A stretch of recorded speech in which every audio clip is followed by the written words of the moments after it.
Please welcome to the stage Gary Reynolds, OBA Board Chair.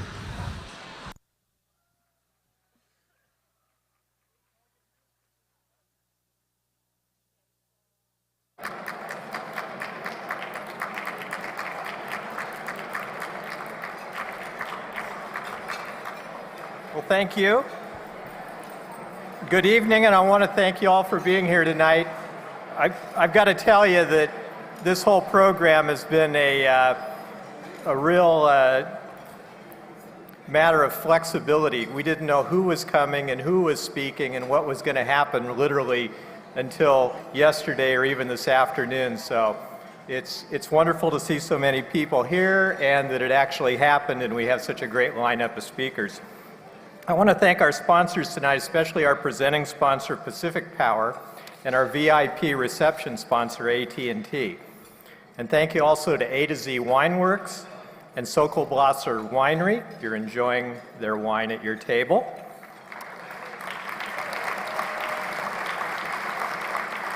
And our volunteers tonight from REAP and Solve. Now at this time, we'd like to recognize our elected officials in attendance. And if you would, please hold your applause until all the names are called. Our federal officials, I'll tell you, we can't thank them enough. They literally traveled all day to be here. You know what was going on in Washington, and we can't thank them enough for being here. So Senator Ron Wyden, Senator Jeff Merkley, Representative Suzanne Bonamici, and our statewide elected officials, Governor John Kitzhaber, who I think has left, and Secretary of State Kate Brown. Thank you.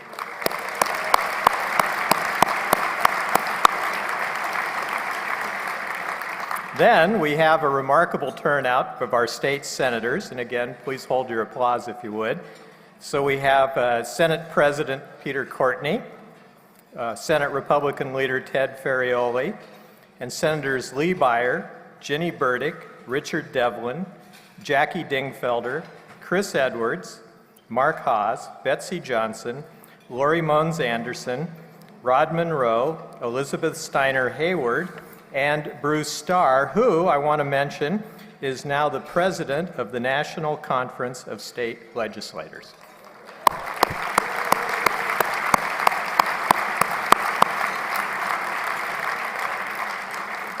And our Oregon House is also very well represented tonight. We have Speaker of the House Tina Kotek and House Republican Leader Mike McLean, and congratulations on your awards.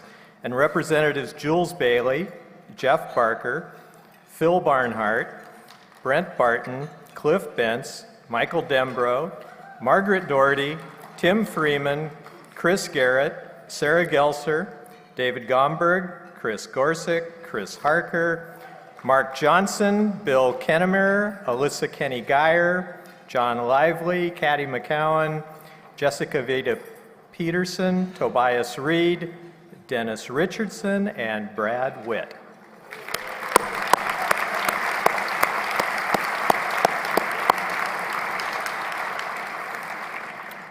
And similarly, a great bunch of local elected officials, Portland Mayor Charlie Hales, Multnomah County Commissioner Deborah Kafori, who I might mention is the wife of Nick Blosser, who was my predecessor as last year's OBA board chair, Multnomah County Commissioner Judy Shiprack, Douglas County Commissioner Doug Robertson, all the way from Douglas County, thank you, Metro Council President Tom Hughes, Metro Councilor Catherine Harrington, and Metro Councilor Shirley Craddock, and I particularly want to thank the Metro Councilors because for the venue, the food, and the service, it's all wonderful. So thank you all for coming.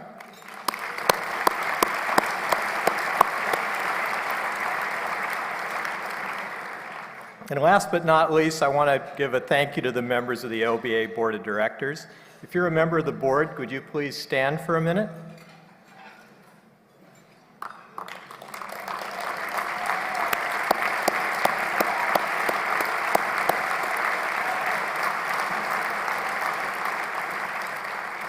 And I'd also like to thank the OBA Policy Committee chairs, where really all the work of the OBA gets done, and you'll see their names on the screen.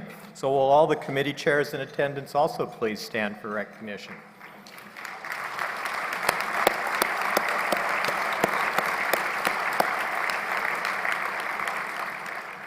I want to give a special thanks to our OBA staff, Gina Williams, Patty Winter. There's 700 people here tonight. You see the videos. You see everything that's happened tonight. 2 people did this whole thing. It's unbelievable. Thank you, Gina and Patty.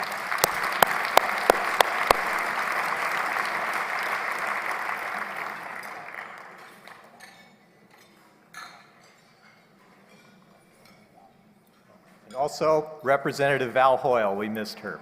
Sorry. Kim.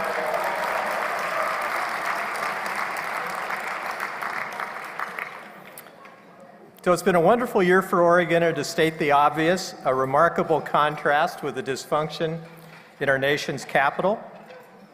At OBA, we strive to live up to our brand of a balanced voice. That means taking on those big, tough policy challenges, ranging from health care to education to pension reform, all in a balanced manner. Thanks to the leaders sitting in this room tonight, what a great couple of years we've had, and in particular, this last legislative session.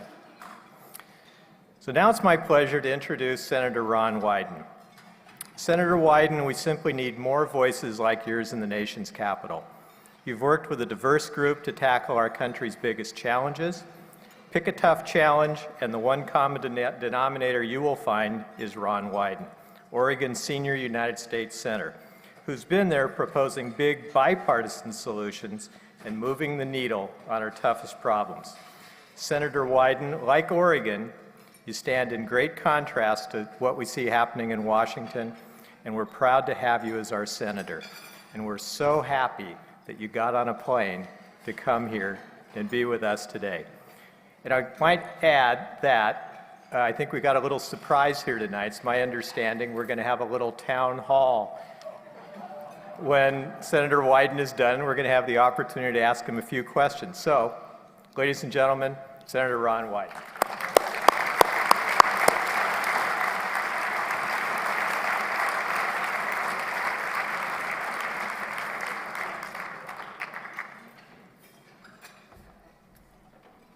What an inflationary introduction. Thank you so much. And it is great to be home, and like Jeff and Suzanne, I'm going to get out and about and hear all the glowing tributes that Oregonians have for the Congress. And my staff has set up something, I guess we're calling it the Listening to Oregon's Future tour, where I'm going to get out and talk with high school students. I'm going to start tomorrow out in Suzanne's district out in Washington County. And apparently the way it was billed is the staff said to folks getting it set up and the press, Ron just wants to talk to some adults. And I really am just going to spend a few minutes. We're so grateful to Ryan and the OBA. The reality is, you all were bipartisan before people thought it was cool. And so we are very, very appreciative to Ryan and OBA, day in and day out, trying to prosecute the cause of good government. And let's give them a big round of applause.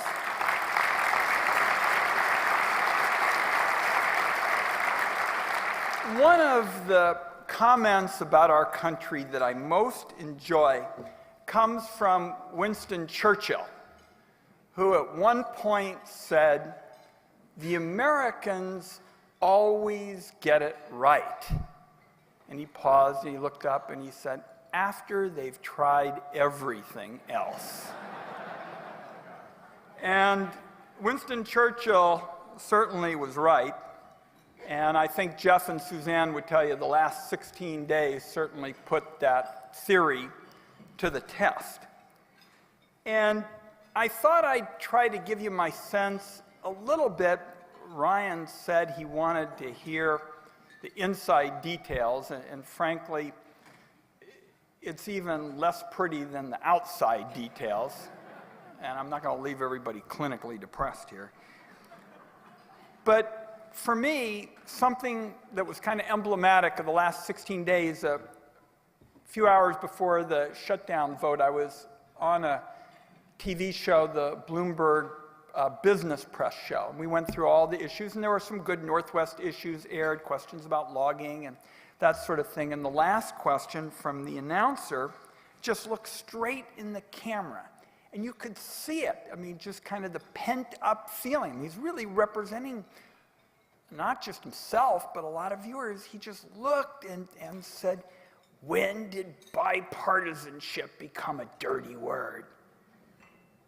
And, I kind of thought for, a moment, because we had just come off this extraordinarily impressive session of the Oregon legislature, and it was so great to see the national press and others once again showcasing, our state, not for something that was sensationalistic or was, even perhaps more bizarre than the last bizarre story that they covered, but they were covering Oregon because they saw we, believed in good government. And so I was going to get into that, and I was going to get into some of the roots of how we've gotten into this hole, because I can tell you coming up, and certainly even back when I got into public service, had a full head of hair and rugged good looks and all that, I can tell you I never, ever conceived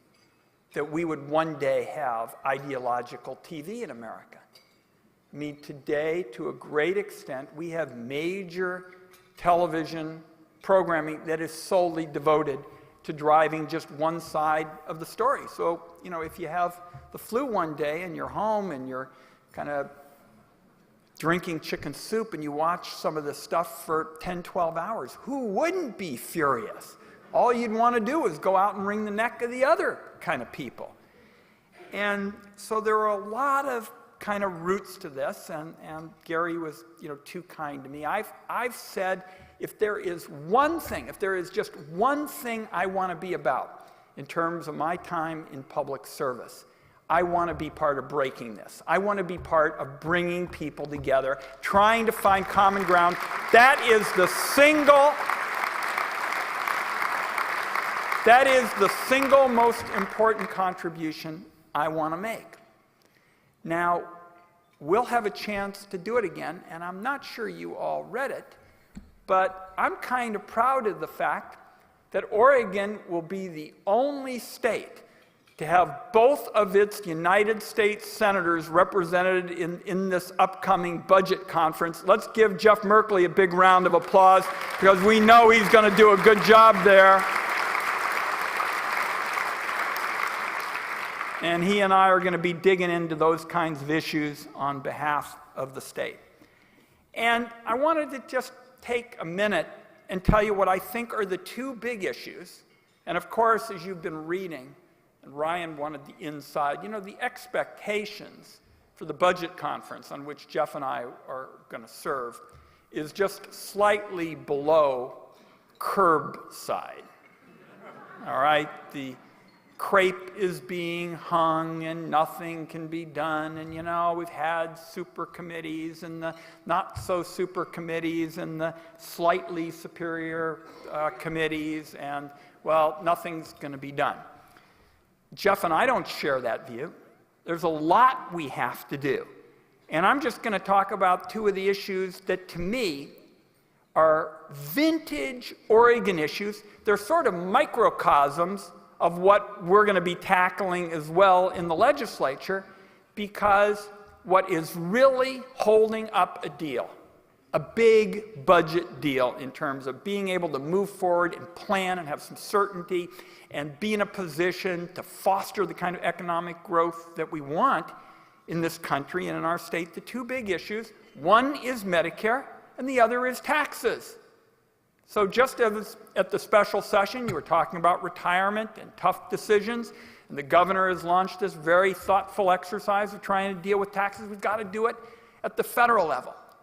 And here's the one number to remember about the federal budget. I think it's the number, if you don't remember any of the other stuff, the fact that we're trillions of dollars in debt and the debt ceiling and the rest, the number that is going to drive all federal budget decisions, certainly for our adult lifetimes, is the fact that for the next 20 years, 10,000 Americans will become eligible for Medicare every single day. Every single day, folks, 10,000 Americans become eligible for Medicare. So we've actually seen health care costs abate here recently. That's a good news story. A variety of reasons for it, but we know that relentlessly the population is going to age. So what I'm going to try and do and push it as far along in this budget conference as I can is a recognition that Medicare in 2013 is very different than Medicare in 1965 when the program began. It is essentially a chronic care program today because most of the spending goes for the treatment of cancer and strokes and diabetes and heart problems. But a program that was invented for something else in 1965 hasn't really changed for that. And you know what part of the answer is to taking care of the chronic care population? Exactly what our Oregon legislature and our governor built, which is better coordination, of care, and trying to think through specifically what the obstacles are with the biggest federal program, which if we don't find a way, and just mark my words on this, if we don't find a way to protect the Medicare guarantee and hold down costs simultaneously, the entire federal budget is going there. So here at our table, we've got the Wrightons and the Deckards and all kinds of good business people who are doing great work on CRC. Bruce Starr is here. Folks, when we talk about infrastructure in the future, if we don't figure out how to deal with this issue of Medicare, there isn't going to be money for everything else. It's going to be that simple. And so when people talk about the federal budget and they do not talk about Medicare, it's not a serious discussion. And it is not an easy one. And I happen to know about it because I did it a couple years ago and barely lived to tell about it. So these are tough, important issues, but we have to figure out a way to deal with them. Same thing in terms of tax reform. And here, we actually have a model. A quarter century ago, Ronald Reagan, Bill Bradley, he likes to remind me I'm another tall Democrat on the Finance Committee, got together and put in place a tax reform regime that broadened the base, made the tax code more progressive, was supported across the board by the business community, and created 6.3 million new jobs in the 2 years after it was enacted. Now, nobody can say that every single one of those jobs was created because they reformed a dysfunctional tax system. That'd just be preposterous. But it obviously contributed psychologically to moving in the kind of pro-growth, pro-innovation, pro-entrepreneur kind of focus that we've got to do in this country. And Ryan, unless I'm wrong, this is what you all are talking about in terms of the state tax reform. So once again, I'm going to try and take your good works and your good deeds with Jeff and Suzanne back to Washington and incorporate as much of that thinking as I possibly can. And I'll tell you, these kinds of judgments with respect to what you want to do about Medicare, what you want to do about taxes, these are driven by hard economic facts. They are not driven by ideology. The demographics have nothing to do with ideology. They have everything to do with how much good work we've done at places like Oregon Health Sciences Center and elsewhere to extend longevity of Americans. But they don't have anything to do with ideology. They're about facts. That is a fact. 10,000 people become eligible for Medicare every day for the next 20 years. And we can either pretend it's not the case, or we can get serious about it. And it is not a partisan or an ideological kind of issue. And I thought I'd wrap up by way of saying that I'm struck by, and I think I heard a politician from Texas say this week. I'm not sure who it was, but I think so. But let's just say a whole lot of people in Washington jump up and say, what the American people want. And then you can kind of fill in the blanks, and I'll be diplomatic and not kind of fill in a few of them tonight. But the reality is, that's not the way it works in America. You don't just kind of stir everything around a little bit, and then out comes this homogenized product where everybody thinks exactly the same way. The reason we haven't settled this yet is because there are these sharp differences. People don't see everything eye to eye. But the question then becomes, how can you find a way to principled common ground, principled bipartisanship? I mentioned the tax code. Tell you in a sentence what I think is the way to do it. Democrats, we believe, and I certainly do passionately, that you ought to go after some of those outrageous special interest tax breaks that have been added to the code year after year after year. These kind of ornaments, these monuments to special interest lobbying, we ought to clean them out. Republicans will say, okay, will you, as we do that, help us make the tax code more efficient so we can grow the private economy? A big group in 1986 said, hey, that's kind of my principles, that's kind of your principles. Let's put them together, and guess what? In 2 years, the country created 6.3 million new jobs. So we're not going to be homogenized, no matter what any politician tells you, but I think there is a way to principled common ground, principled bipartisanship, and certainly we've seen it in our state with the good work that's just been done in the last couple weeks, and a couple of these examples, I think, coming out of even Washington, D.C. By the way, Oregon had a little bipartisanship too. We got, arguably, the only major bill that was passed this fall, absent this agreement here, and that is, as part of the legislation, the energy legislation, we got the timber payments law extended for 1 year.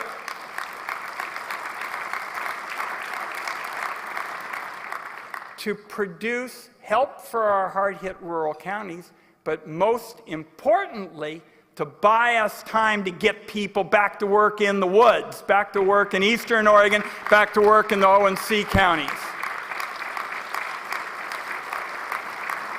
So even out of what looked like a dysfunctional fall, we got that signed into law. And I thought I'd wrap up with just one other thought that is, I think, good news for our state and was kind of reaffirmed this week. As you know, in our state, where the federal government owns 50% of the land, if the federal government basically decides to get out of the outdoors and have everybody else get out of the outdoors, we really take a big hit. But nobody really understood it until they looked at the last couple of weeks, you know, where logging was completely shut down in Oregon. We had forest after forest take a hit. In the middle of hunting, season, you're talking about wildlife, refuges being shut down. You're talking about the huge number of people who love our parks and recreation areas and the hotels and motels and restaurants. Think of how many times we've debated whether there really were jobs in recreation and rural Oregon, and compare that to what you saw not just in Oregon but all over the country, where in the middle of this shutdown, what people were talking about is how much they loved the parks, how much they loved the outdoors, how much they loved our monuments, how much they loved these special places in our state. That's why we worked so hard to get Sally Jewell, here. And I wanted to, as we wrap up this part of the program, to tell you I pledge to do everything I can to get Sally Jewell back here, because we're going to illustrate again how important the outdoors is for multiple use, for recreation, for all the things we do in Oregon, including the Oregon Treasures Bill that a lot of you have talked to me about as well. That's my pledge to the OBA tonight. We are a resilient state, and we are part of a resilient country. So just like Winston Churchill thought decades ago, we're going to get through this. We're going to find answers where Oregon and Washington, D.C., that other, Washington, can be better partners in the years ahead. Jeff and I are going to start that in the budget conference. We're lucky to have a great ally with Suzanne, who's on the budget committee, by the way, in the House. You have a congressional delegation, whether it's on Oregon issues. I mentioned the ONC lands in Eastern Oregon and the Klamath, these kinds of big, upcoming issues. The question of transportation projects like the CRC. You have a delegation that is going to work hand in hand with OBA until Oregonians can get the jobs that they want, the economy they deserve, and most of all, the government they have a right to expect. Thanks for having me.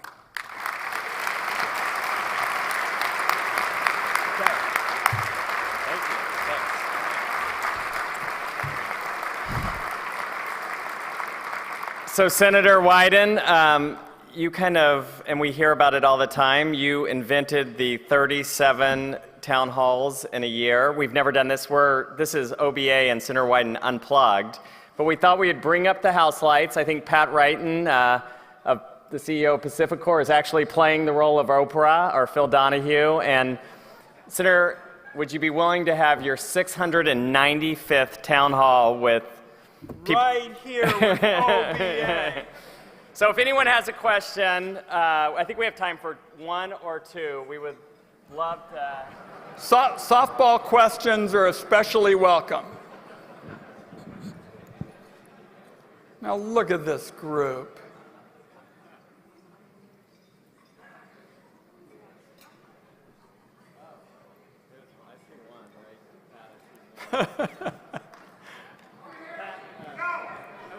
There's a raucous question back there. Yes.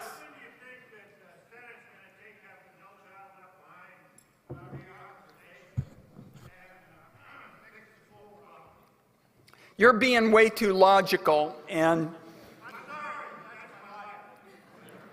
that's one of the reasons why it's so important to have a comprehensive effort to make sure there are jobs for folks in rural Oregon and economic opportunity across the state. Secure rural schools, this law that I wrote back in 2000 with the money that will be arriving at the end of the year. Oregon's share has been $2.6 billion. $2.6 billion, that's with a B. Even with that money, we've got so many rural communities that have been clobbered. So a big part of our state and getting our schools and our police and our roads and the kinds of economic activity going in the rural part of the state is to go beyond that assistance and get a measure for the east side and the west side where we get folks back to work in the woods. As far as Leave No Child Behind is concerned, I still think Oregon's got a pretty good model for the nation. And Jeff and others have been very involved in this issue, but essentially we've tried to have more flexibility, to move away from this kind of teach to the test kind of approach, and couple that with the additional funds. That's one of the reasons why Jeff and I would like to get Oregon and the country out from under the straitjacket of sequester. If we don't get some relief from this kind of straitjacket that sequester is all about, and that's one of the reasons why I do want to see us look to Medicare, reform and look to find ways in the future so that Medicare, as we keep the guarantee and deal with paying for it, doesn't gobble up all the money for everything else.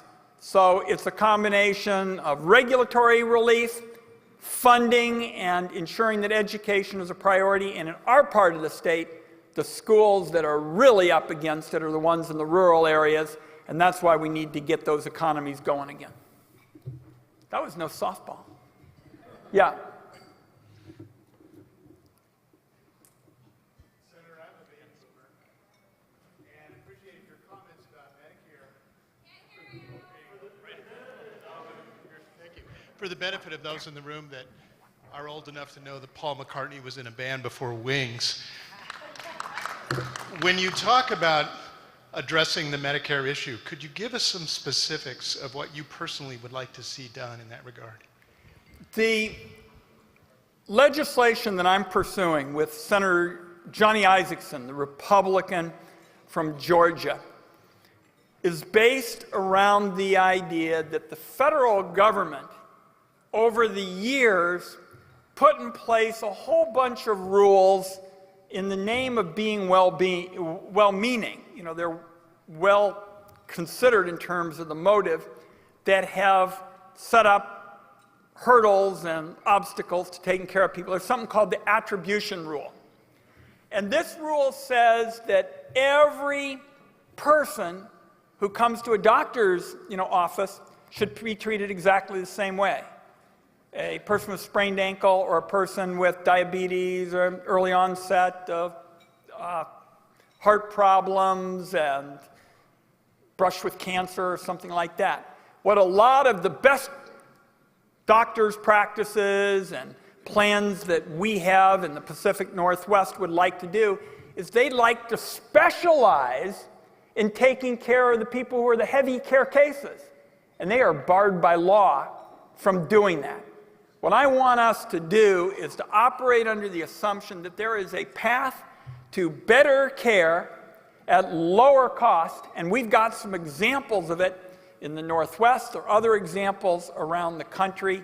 And so what I've systematically been doing with a Republican senator who's also on the Finance Committee is kind of knocking down these barriers. But so far we're getting a good reaction across the political spectrum, from progressive folks, from conservative folks, and a lot of this was built up essentially as a result of people thinking, well, we've just got to make sure that we get everybody in the doors, and we certainly keep consumer protection rules for everybody. People who are going to be in these special programs, people who are going to be in traditional Medicare, but there are a whole host of these kinds of barriers, and that's what we go in and clean out. Trouble finding any more questions, but I got not only one, but two thank yous. Jill. Ooh. Senator, on behalf If anybody is thanking the federal government, there is a potential perjury kind of question. So Judge Simon's here, and all, so I just don't want to have people get in trouble. Go ahead. Senator, on behalf of Oregon's largest private employer and a proud member of the Oregon Business Association, I just wanted to thank you for your leadership on the helium Oh my bill. goodness. Ryan, did you tell her to float in there and say that? Thanks, everybody. We'll do it again. Joe, I'm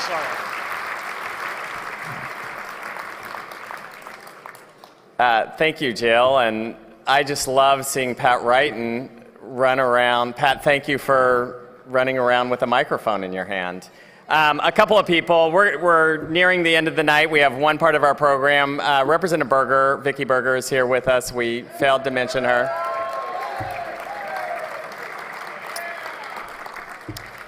There are a couple of you who are in the state legislature that are departing. We will miss you. Some have not announced yet, but you're here. Tim Freeman from Roseburg, you're an incredible friend to OBA, and there's a number of you that we just enjoyed our relationship, and we will miss you. You're doing other things, but we will really miss you as you move on to other offices. One who is not leaving, who's coming back, and has been another great friend to OBA and a great friend to students across Oregon is Mark Johnson from Hood River.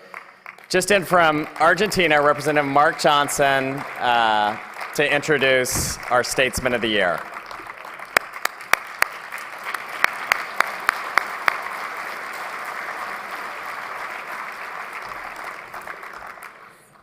It's my great privilege tonight to introduce the video tribute to the 2013 OBA Statesman of the Year. Each year, OBA brings together Oregon's business and political communities for the largest event of its kind in the state. And this event celebrates policy successes, which we of course have heard tonight, and it honors the leaders who have truly gone above and beyond in their efforts and in their dedication to the citizens of Oregon. Sue Levin, the co-founder and former CEO of Lucy Activewear, joined Stand for Children in 2010. With a diverse background as an entrepreneur, a corporate executive, and a consultant, and in 2009 she served as an education fellow at the Meyer Memorial Trust. Before founding Lucy, Sue was an executive at Nike for 5 years, where she served as the U.S. Women's Brand Director, and before that, the Global Director of Women's Sports Marketing. She has also worked as a consultant to investors and management firms in terms of early-stage consumer companies. Sue previously served on the boards of the YWCA of Portland and an Oakland, California-based Playworks. She is the mother of 2 children who attend Beaverton Public Schools. She is also a coach of the Milltown Soccer Club. But I'd like to share with you just a few personal observations about tonight's recipient and my good friend, Sue Levin. I don't really recall my first interaction with Sue, but I know it was early in my first term as a member of the Oregon House. Sue and her team from Stand for Children were frequent visitors in my office during that 2011 session. And in these meetings and in others, they were sometimes accompanied by a really nice quality Oregon craft brew. We had some great discussions about the future of public education in Oregon and what would be necessary to truly bring about the needed reforms to move this state forward. Now, I'm not going to characterize this fruitful working relationship that I have with Sue as something of an odd couple type of scenario, but in this state, I think it's only really natural to ask, what is it that brings a rural Republican together with a metro area semi-progressive? I think the answer can be found in this analogy. I've been very fortunate to be a long-standing member of a very diverse and a very effective school board in Hood River County. And our board is bound together by one overriding principle as we make our decisions, and it's this: what is best for kids? Doesn't matter if you're an R or a D, or if you're a windsurfer or a kiteboarder. When we come together to do our work as a board, we resolve to do what is best for kids. And so it is with Sue.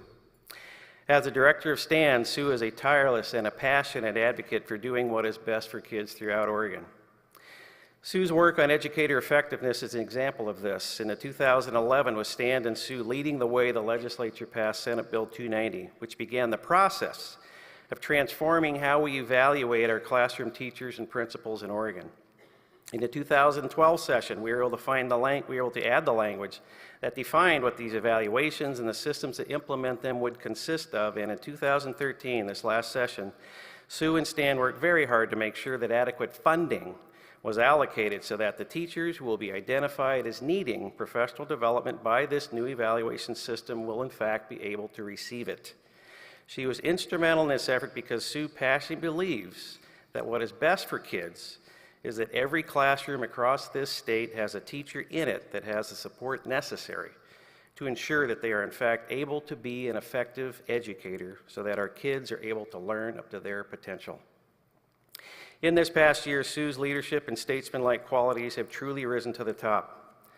Early last session, Sue and Stand, along with OBA, OSBA, and other supporters of public education in Oregon, created the Fix PERS Now Coalition. I believe it was their strong and united stance during this past 2013 session and their unwillingness to accept half measures concerning the cost drivers that have been handicapping our public education system that eventually made it possible for Governor Kitzhaber to be able to generate the bipartisan support that we've heard so much about tonight, and to be able to call that special session that culminated in that successful special session. Statesmen, by definition, don't choose the path of least resistance or even that which is the most popular. Instead, they make decisions and demonstrate leadership by being true to their core values And I believe that this is what defines Sue and the great work that she has done at Stand for Children and for the state of Oregon. So please join me now in watching this video tribute to my good friend Sue Levin, the 2013 OSBA Statesman, or in this case, Statesperson of the Year.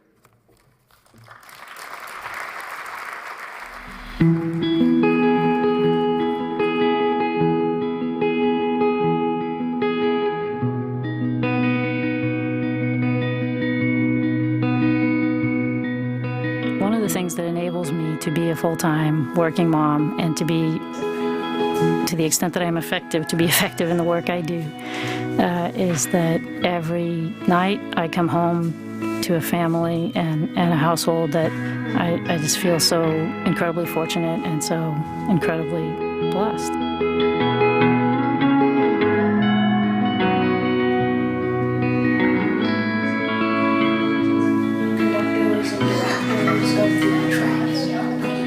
One of the luckiest things that ever happened to me was meeting my husband, Jim. He's been an incredible partner to me, and I couldn't have accomplished half of what I've accomplished without the relationship that we have. I come from an education family. My mother was a teacher, my sister's a teacher, and my brother-in-law. And I used to say jokingly that I knew that when my kids went to school, I was going to become one of those crazy education parents. And here I am. Good morning. I am the poster child of the crazy education parent. The process of sending my kids off to public school was part of what galvanized me to do this work. And I do think it makes me more effective in the work in terms of being able to speak as a parent. Martha, you want to start at the top with please come in? Please come in, said the teacher.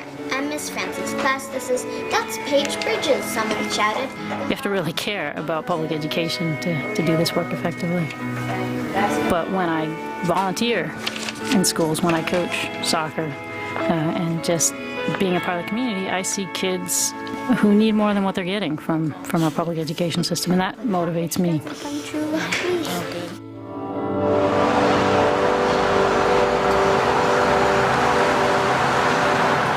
Sue Levin is a firecracker. She's really smart, but very humble and doesn't, write it on your nose how smart she is.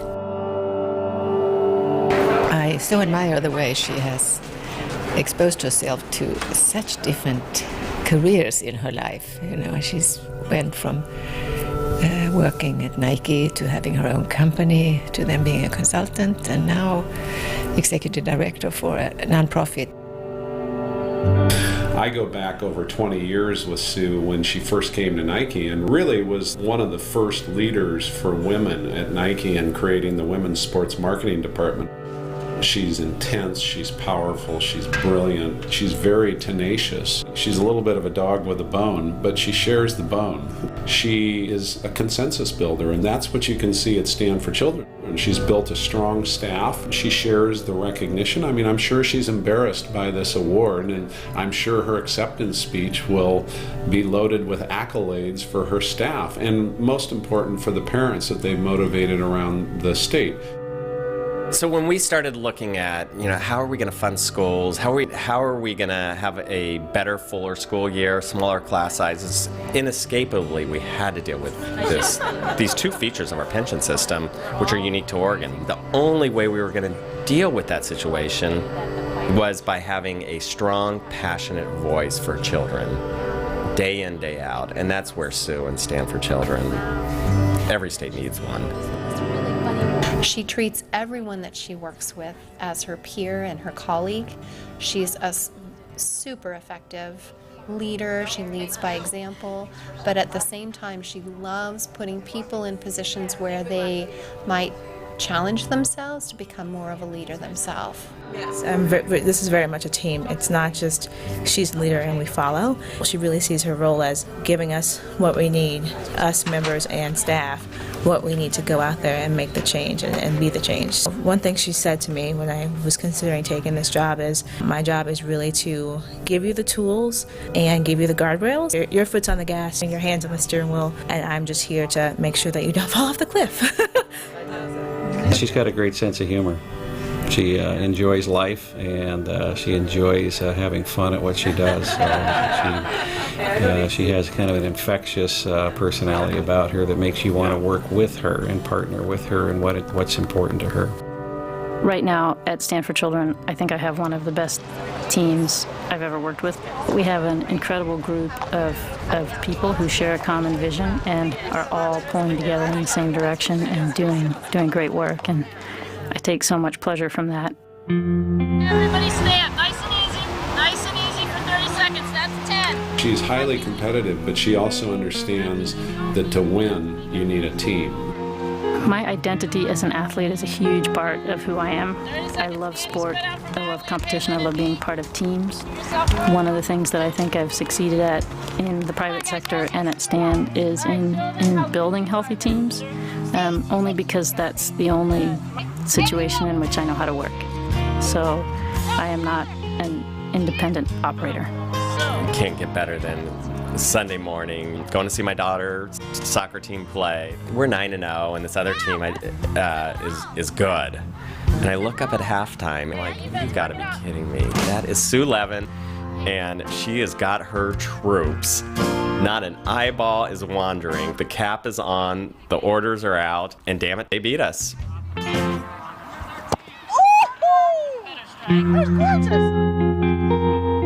I really believe in the way Stand is working. We're working with the grassroots. We're working with parents and other individuals who are interested in educating our kids. And they become the advocates for a better education.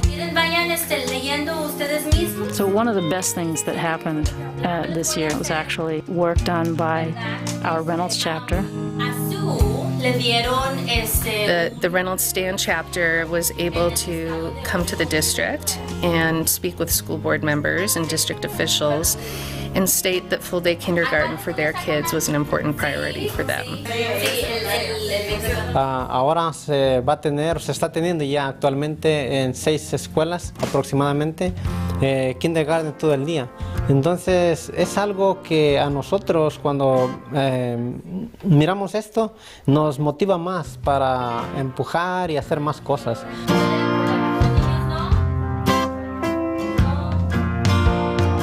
We now can see students and children will be better off in the state because Sue Levin shows up for work.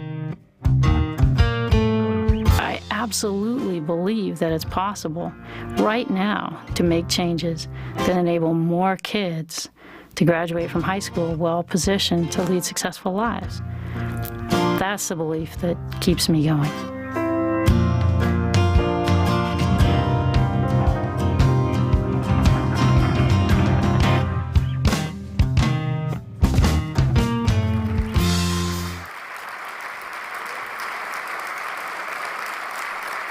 So ladies and gentlemen, our 2013 Stateswoman of the Year, Sue Levin.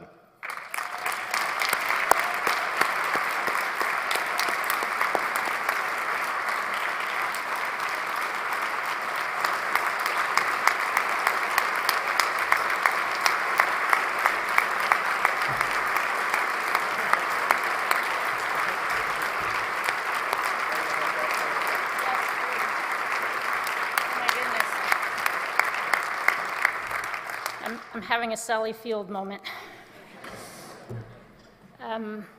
Thank you so much. And I feel like I have to thank all the wonderful people who just said wonderful things about me in that video that I had never seen before now. And I'm speechless. But you know, Doug Stam said that I'm probably going to talk about other people, and he was right. Because it was an incredible privilege to be part of an amazing coalition that worked together on behalf of school funding and pension reform. Ryan and the staff at OBA, along with the teams at OBC and AOI, were just incredible partners. John Tapania of Eco Northwest deserves the Nobel Prize for Oregon economics. And I also want to give special praise to Betsy Miller-Jones and Jim Green at the Oregon School Boards Association. Their early leadership in speaking out about school district pension problems was courageous and was absolutely necessary to our success. I am so grateful to Stan's Director of Government Affairs, Toya Fick, who kept me in line and on message all session. And of course, my family, who are so supportive and patient with me being on the phone way too much. School funding in Oregon has been declining as a percentage of total personal income for about 2 decades. Our class sizes are among the biggest, and our school year among the shortest in the nation. Against that backdrop, and faced with twofold increases in pension costs, legislators found the political will to make hard decisions this year, and that's good news, because the road ahead is even harder. Even post-reform, pension costs here are unsustainably high. As Senator Wyden said, state budgets will be strained as aging baby boomers require more services. The national trend toward greater disparities in wealth, which is troubling in its own right, strains the goodwill we need to tackle these challenges. We're at a crossroads. Our school system is faltering. It's more than a money problem, it's also a systemic failure to adapt to changing landscape. Consider this statistic that I learned just this morning. In 2011, Oregon became one of 17 states in which more than half of children receive free and reduced price lunches. To meet the needs of today's students, to reverse the decline in quality and quantity of education we provide, we need education groups and business groups to work together on behalf of schools. And we also need to find common ground with labor and other interest groups. We need bipartisanship, which we've heard so much about tonight, to continue to be the norm and not the exception. Thank you, OBA, for honoring the work of Stand for Children. I'd especially like to thank a few OBA companies that have provided strong financial support to Stand over the years. Providence Health Plans, Nike, The Standard, Northwest Natural, Adidas, and Intel. Thank you so much.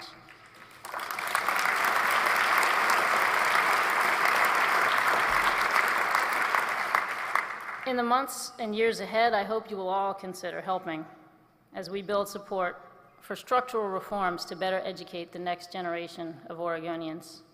On behalf of myself, our staff, and the wonderful members of Stand for Children, I thank you once more for this incredible recognition.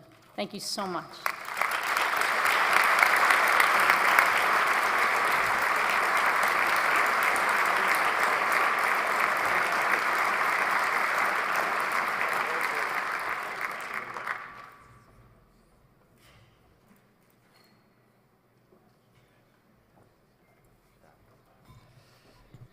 We're done.